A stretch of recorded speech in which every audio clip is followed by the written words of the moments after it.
crashing the joint from the inside. They're not the bad guys. We are. Friday. Make sure he knows it's on. You advise suspects wearing body armor? Headshots only. Let's go. 2018 সালের ডেন of thieves cinema শেষে আমরা দেখেছিলাম কিভাবে মরিয়া স্যান্টেন ওরফে ডন নিঃশব্দে এবং চাতুর্যের সঙ্গে ব্যাংক ডাকাতির কাহিনী থেকে বেঁচে গিয়ে লন্ডনের দিকে পাড়ি জমায়। সেই সিনেমার নায়ক নিক ওব্রায়েন ওরফে নিক তখনও জানতো না যে সে শুধু পেছনে ছুটে চলেছে এক ছায়ার, এক প্রতিভাবান অপরাধী যার প্রত্যেকটা পদক্ষেপ কষা হয় দাবার চালের মতো। বন্ধুরা, ডেন অফ থিভস 2 ভেন্ডেরা এই সিনেমাটি শুরু হয় অতীতের সেই প্রতিধ্বনি দিয়ে। মরিয়াস এখন লন্ডনে, কিন্তু সে এখানে লুকিয়ে আছে না অন্য কোনো পরিকল্পনা করছে তা এখনো অজানা। এদিকে বিগ নিক এখনো পুরনো শত্রুর খোঁজে।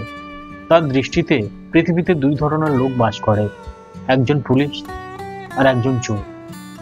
সে জানে মরিয়াসের মতো একজন চোরকে খুঁজে পেতে হলে তাকে চোরের মতোই ভাবতে হবে, চোরের মতোই চলতে হবে। লন্ডন এই শহর যেখানে ইতিহাস আর আধুনিকতার পাশাপাশি চলে। মরিয়াস এখানে আসার পর তার আসল পরিচয় বদলে ফেলে। এখন সে জুয়েলারি চোরাকারবার, দুর্নীতি আর ফিনান্সিয়াল ক্রাইমের মাঝখানে প্যান্থেরা নামক এক সংগঠনের সঙ্গে কাজ করছে। প্যান্থেরা একটি আন্তর্জাতিক অপরাধ চক্র যারা উচ্চ পর্যায়ের ব্যাংক এবং ডায়মন্ড এক্সচেঞ্জ টার্গেট করে। মরিয়াস এই চক্রে শুধু একজন সদস্য নয়, সে হচ্ছে তাদের অপারেশনাল ব্রেন। কিভাবে নিরাপত্তার ফাঁকি দিয়ে কিভাবে প্ল্যান সাজাতে হয়, এই সমস্ত কিছুতেই সে একজন মাস্টার। এদিকে বিগ নিক লন্ডনে পা রাখে। সে জানে মরিয়াস এখানেই আছে, কিন্তু এই শহর নতুন, নিউ ইয়র্কের মতো নয়। এখানে নিয়ম আলাদা, লোকজন আলাদা, আর মরিয়াসের মতো অপরাধীরাও আরও নিখুঁত। নিকের পাশে এখন ব্রিটিশ ইন্টেলিজেন্সের একজন এজেন্ট, মিশেল হ্যাম্পটন।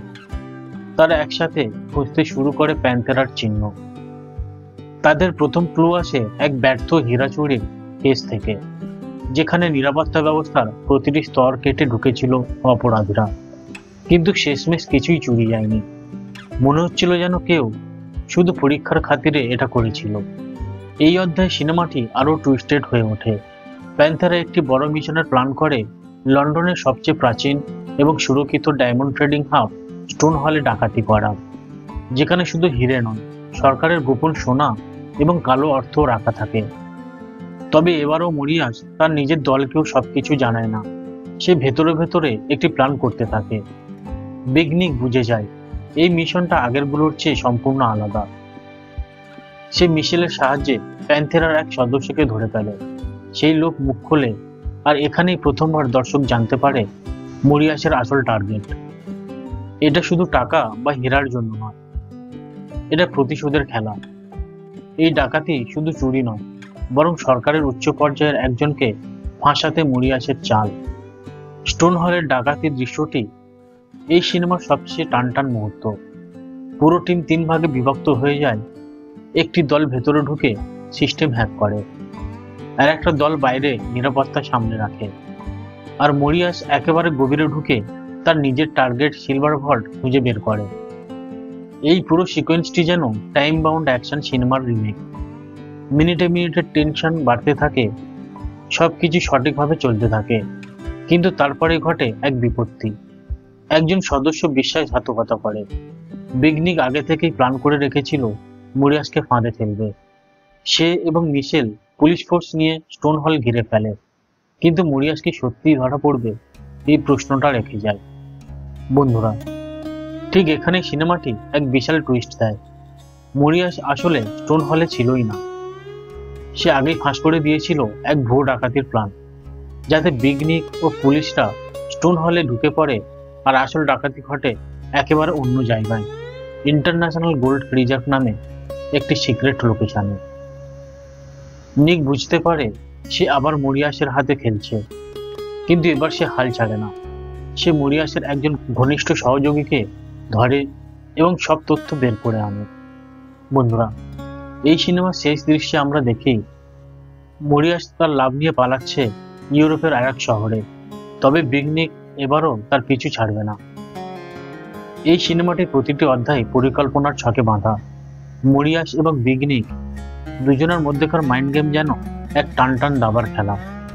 বাস্তবে এই ধরনের হাই প্রোফাইল অপরাধ অনেক সময় সরকার ও কর্পোরেট সেক্টরের মধ্যকার দুর্নীতির ছবি ফুটিয়ে তোলে।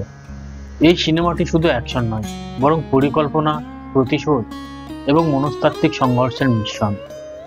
বন্ধুরা, ডেন অফ থিপস 2 পেন্টারা শুধুমাত্র একটি সিনেমা নয়, এটা এক মনের খেলা, যেখানে কে ভালো আর কে খারাপ তার সীমানা বারবার ঝাপসা হয়ে যায়। একজন চোর যার বুদ্ধি পুলিশের চেয়েও ধারালো, আর একজন পুলিশ যে নিজের জীবনকে উৎসর্গ করেছে অপরাধ দমনে। আমি কৃষ্ণ এভাবে আপনাদের জন্য সিনেমার গভীরে লুকিয়ে থাকা গল্প তুলে ধরার চেষ্টা করি। যদি এই গল্পটি আপনাদের ভালো লেগে থাকে তাহলে এখন লাইক করুন, কমেন্ট করে জানিয়ে দিন আপনার মতামত, আর ফিল্ম ফ্যাক্টস বেঙ্গলি চ্যানেলটিকে সাবস্ক্রাইব করতে ভুলবেন না। দেখা হবে আবার এক নতুন গল্প নিয়ে। ততক্ষণ পর্যন্ত ভালো থাকবেন, সুস্থ থাকবেন। জয় হিন্দ, জয় ভারত।